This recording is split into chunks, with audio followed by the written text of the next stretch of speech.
അസ്സലാമു അലൈക്കും വറഹ്മത്തുള്ളാഹ്. നമ്മുടെ വീടിന്റെ ഏറ്റവും പ്രധാനപ്പെട്ട ഭാഗങ്ങളിൽ നിന്ന് ഒന്ന് നമ്മുടെ അടുക്കളയാണ്, അല്ലെ? ആ അടുക്കളയിലാണ് നമുക്ക് ഭക്ഷണം പാകം ചെയ്യുന്നത്. നമ്മുടെ ജീവൻ നിലനിർത്താൻ പോലും നമുക്ക് ആവശ്യമുള്ളത് ഭക്ഷണമാണല്ലേ. അപ്പൊ ആ ഭക്ഷണം പാകം ചെയ്യുന്നത്, ആ ഭക്ഷണം കഴിച്ചിട്ടാണ് നമുക്ക് ആരോഗ്യമുണ്ടാകുന്നത്. ആ ആരോഗ്യം വെച്ചിട്ടാണ് നമ്മൾ അല്ലാഹുവിനിക്ക് ഇബാദത്ത് ചെയ്യുന്നത്. ഇങ്ങനെ നമ്മുടെ ജീവിതവുമായി ബന്ധപ്പെട്ട ഏറ്റവും പ്രധാനപ്പെട്ട ഒരു ഭാഗം അത് അടുക്കളയാണ്. ആ അടുക്കളയിൽ നമ്മൾ ചെയ്യാൻ പാടില്ലാത്ത ഒരു 10 കാര്യങ്ങൾ, അതാണ് ഞാൻ ഇന്നിവിടെ നിങ്ങളെ ഓർമ്മപ്പെടുത്താൻ വേണ്ടി പോകുന്നത്. നമ്മുടെ ഉമ്മമാര്, പെങ്ങന്മാര് അധിക സമയവും ചെലവഴിക്കുന്നത് ഈ അടുക്കളയിലായിരിക്കും, അല്ലെ? ഈ അടുക്കളയിൽ ഈ ഞാൻ പറയാൻ പോകുന്ന 10 കാര്യങ്ങൾ ചെയ്താൽ നമ്മുടെ വീട്ടിൽ ബറക്കത്ത് ഉണ്ടാകൂല. അതുപോലെ തന്നെ പല പ്രശ്നങ്ങളും ഉണ്ടാകാൻ സാധ്യതയുണ്ട്. അതുകൊണ്ട് ഈ 10 കാര്യങ്ങൾ വളരെ സൂക്ഷിക്കണമെന്ന് പറഞ്ഞുകൊണ്ട് കൂടുതലൊന്നും പറയാതെ ഞാൻ വിഷയത്തിലേക്ക് കിടക്കുകയാണ്. അതായത്, ഒന്നാമത്തെ കാര്യം, പാചകം ചെയ്യുന്ന സമയത്ത് അല്ലെങ്കിൽ ആ അടുക്കളയിലേക്ക് കടക്കുമ്പോൾ തന്നെ ബിസ്മി ചൊല്ലാത്ത ഒരു അവസ്ഥ ഉണ്ടാവാൻ പാടില്ല. ബിസ്മി ചൊല്ലിക്കൊണ്ടായിരിക്കണം ആ അടുക്കളയിലേക്ക് കയറുന്നത് പോലും. പിന്നെ അവിടെ ഉണ്ടാക്കുന്ന ഭക്ഷണം ഉണ്ടാക്കുമ്പോൾ, അതുപോലെ തന്നെ പല സാധനങ്ങളും എടുക്കുമ്പോൾ, വെക്കുമ്പോൾ, നമ്മൾ ഭക്ഷണത്തിന് മൂടി വെക്കുമ്പോൾ, ഇങ്ങനെ എല്ലാ കാര്യത്തിലും ബിസ്മി ചൊല്ലിക്കൊണ്ടിരിക്കണം. എന്തില്ലെങ്കിലും ബിസ്മില്ല. വെള്ളം ഒഴിച്ചു കൊടുക്കുമ്പോൾ ബിസ്മില്ല. അരിയിടുമ്പോൾ ബിസ്മില്ല. ഇനി ചോറ് തിളച്ചു വന്നു, നമ്മൾ മൂടി വെക്കുകയാണ്, ബിസ്മില്ല. ഇങ്ങനെ എന്ത് കാര്യത്തിനും നമ്മൾ അവിടെ ബിസ്മി ചൊല്ലിക്കൊണ്ടിരിക്കണം. അതൊരു ബറക്കത്താണ്. അപ്പൊ അവിടെ പിശാചിന്റെ സാന്നിധ്യം ഉണ്ടാവുകയില്ല. അപ്പോ നമ്മൾ കഴിക്കുന്ന ഭക്ഷണവും അതിലൂടെ നമുക്കുണ്ടാകുന്ന ആരോഗ്യവും ഒക്കെ ബറക്കത്തായി മാറും. ഇനി രണ്ടാമത്തത്, അമിതമായി ഭക്ഷണം ഉണ്ടാക്കുക. അമിതമായി ഭക്ഷണം ഉണ്ടാക്കുക എന്ന് പറയുമ്പോൾ, ഉദാഹരണത്തിന് നമ്മൾ ഉച്ചക്കേക്ക് ഭക്ഷണം ഉണ്ടാക്കുകയാണ്. ഒരു ചോറ് 2-3 കൂട്ടം കറികൾ, അതിന് പകരം 4-5 കൂട്ടം കറികൾ ഉണ്ടാക്കിയിട്ട് അതിൽ നിന്നും കുറച്ച് നമ്മൾ ഭക്ഷിച്ചിട്ട് ബാക്കി അതേപോലെ കളയുക. അല്ലെങ്കിൽ നമ്മൾ വീട്ടിലേക്ക് ആരെങ്കിലും അതിഥികൾ വരുന്നുണ്ട് എന്നറിഞ്ഞാൽ നമ്മൾ ഒരുപാട് ഭക്ഷണങ്ങൾ ഉണ്ടാക്കുക. നമ്മൾ നല്ല പാചകക്കാരാണെന്ന് അറിയട്ടെ, അല്ലെങ്കിൽ അതിഥികളെ നല്ലോണം സൽക്കരിക്കുന്നവരാണെന്ന് അറിയട്ടെ എന്ന് വിചാരിച്ചിട്ട് ഒരുപാട് ഭക്ഷണങ്ങൾ ഉണ്ടാക്കുക. ആ വന്ന ആളുകൾക്ക് ഇത് മുഴുവനായും ഭക്ഷിക്കാൻ പോലും കഴിഞ്ഞിട്ടുണ്ടാവില്ല, ടേസ്റ്റ് നോക്കാൻ പോലും കഴിഞ്ഞിട്ടുണ്ടാവില്ല. അപ്പോഴത്തേനും അവരുടെ വയറ് നിറഞ്ഞിട്ടുണ്ടാവും. അത്രത്തോളം ഉണ്ടാക്കിയിട്ട് അത് അതേപോലെ കളയുക ഒരിക്കലും ചെയ്യാൻ പാടില്ല. എത്രയോ നാടുകളിൽ ഭക്ഷണം കിട്ടാതെ വിശന്നൊട്ടിയ വയറുമായി കഴിയുന്ന ആളുകളെ, പിഞ്ചു മക്കളെ നമ്മൾ കാണുന്നുണ്ട്, അല്ലെ? നമ്മൾ ഓരോ വറ്റ് നമ്മളിൽ നിന്നും നിലത്ത് വീണു പോകുമ്പോ നമുക്ക് കാണേണ്ടത് ആ പിഞ്ചോമന മക്കളുടെ മുഖമാണ്. ഒരിക്കലും ഭക്ഷണം കളയാൻ പാടില്ല. ഇനി നമ്മുടെ വീട്ടിൽ ഭക്ഷണം ഉണ്ടാക്കിയിട്ട് അയൽവാസികൾക്കൊക്കെ കൊടുക്കുന്നുണ്ടെങ്കിൽ അൽഹംദുലില്ലാഹ്, ഏറ്റവും ഹൈറാൻ. മൂന്നാമത്തത്, അടുക്കള വൃത്തിഹീനമാക്കുക. അതായത് വൃത്തിയില്ലാത്ത അടുക്കളയായിരിക്കുക. അത് ഏറ്റവും നമ്മൾ സൂക്ഷിക്കേണ്ടതാണ്. വൃത്തിയില്ലാത്ത സ്ഥലത്ത് ശൈത്താൻ വന്ന് കയറും എന്നതെനിക്ക് യാതൊരു സംശയവുമില്ല. കാരണം വൃത്തിയില്ലാത്ത സ്ഥലമാണ് ഈ ശൈത്താന്റെ താവളം. അതുകൊണ്ട് നമ്മുടെ അടുക്കള നമ്മൾ എപ്പോഴും വൃത്തിയായി സൂക്ഷിക്കണം. വൃത്തിയില്ലാത്ത അടുക്കള ഉണ്ടാവാൻ പാടില്ല. നാലാമത്തത്, ഹറാമായ വരുമാനത്തിൽ നിന്നും ഭക്ഷണം പാകം ചെയ്യുക. ഹറാമായ വരുമാനത്തിലൂടെ ഉണ്ടായതിൽ നിന്നും വാങ്ങിയ സാധനങ്ങൾ കൊണ്ടുവന്നിട്ട് നമ്മൾ ഭക്ഷണം പാകം ചെയ്യുക ഒരിക്കലും ചെയ്യാൻ പാടില്ല. ഉദാഹരണത്തിന്, പലിശക്ക് കൊടുത്ത പൈസയിൽ നിന്നും കിട്ടുന്ന ആ പലിശ കൊണ്ട് നമ്മൾ വാങ്ങിയ ഭക്ഷണം അത് വീട്ടിൽ കൊണ്ടുവന്നിട്ട് പാകം ചെയ്യുക ഒരിക്കലും പാടില്ല. പലിശ ഒന്നും വാങ്ങാനും കൊടുക്കാനും ഒന്നും പാടില്ല. അത് വിഷയം വേറെയാണ്, ഞാൻ ഉദാഹരണം പറഞ്ഞു എന്ന് മാത്രം.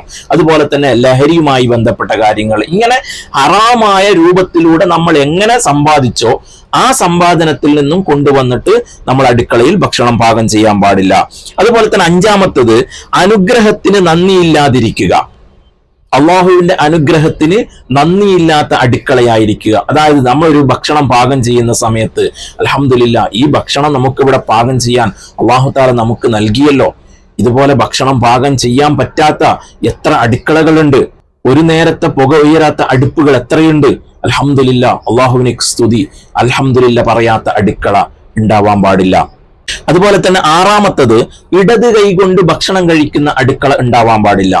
ഇടത് കൈ കൊണ്ട് ഭക്ഷണം കഴിക്കുന്ന അടുക്കള എന്ന് പറയുമ്പോൾ അതേപോലെ തന്നെ നിന്നുകൊണ്ട് ഭക്ഷണം കഴിക്കുന്ന അടുക്കള, ഇത് പറയാൻ കാരണം, നമ്മൾ സാധാരണ ഭക്ഷണം കഴിക്കാൻ ഇരിക്കുമ്പോൾ ഭക്ഷണമൊക്കെ സെറ്റാക്കിയിട്ട് നമ്മൾ ഭക്ഷണം കഴിക്കുമ്പോൾ വലത് കൈ കൊണ്ടായിരിക്കും നമ്മൾ ഭക്ഷണം കഴിക്കുന്നുണ്ടാവുക, അല്ലെങ്കിൽ ഇരുന്നു കൊണ്ട് ബഹുമാനത്തോടെ ഭക്ഷണം കഴിക്കുന്നുണ്ടാകും.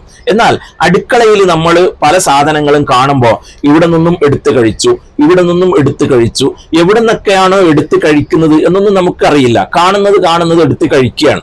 അതുപോലെ തന്നെ നിന്നുകൊണ്ട് കഴിക്കുകയാണ്, അതുപോലെ തന്നെ നിന്നുകൊണ്ട് കുടിക്കുകയാണ്. ഇതൊന്നും നമ്മൾ അടുക്കളയിൽ നിന്നല്ല, എവിടെ നിന്നും ചെയ്യാൻ പാടില്ല. പ്രത്യേകിച്ച് അടുക്കളയിൽ നിന്ന് ചെയ്യുമ്പോൾ സൂക്ഷിക്കേണ്ടതുണ്ട്. അടുക്കളയിൽ നിന്ന് പ്രത്യേകിച്ച് എന്ന് പറയാൻ കാരണം, ഈ ഭക്ഷണം ഉണ്ടാക്കുന്നതിന്റെ ഇടയിൽ നിന്നും പല സാധനങ്ങളും എടുത്തു കഴിക്കുന്നത് കൊണ്ടാണ് അടുക്കളയിൽ നിന്നും പ്രത്യേകം പറയാൻ കാരണം. അതുപോലെ തന്നെ ഏഴാമത്തത്, നല്ല നീയത്തില്ലാതിരിക്കുക. എപ്പോഴും നമ്മൾ ഭക്ഷണം പാകം ചെയ്യുമ്പോൾ നല്ല നീയത്തുണ്ടാവണം.